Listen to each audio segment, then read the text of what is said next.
გამარჯობა მეგობრებო, დღეს გაჩვენეთ ვიდეოს თუ როგორ ხატავთ გაზაფხულის პეიზაჟს. თავიდან ავიღებ ცისფერს და თეთრფერს, რომცა გავაფერდოთ.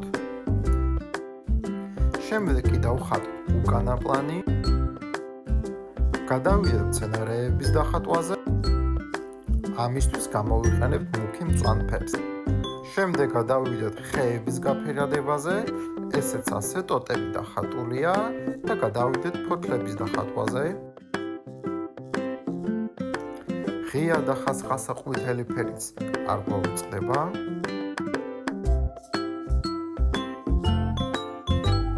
ეხლა კიდევ დავამატოთ ლამაზი წითელი ყვავილები.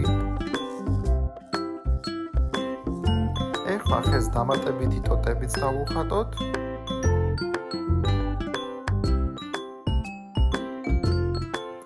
დინარის ანარეკლების დახატვაც არ გვაუწყდება.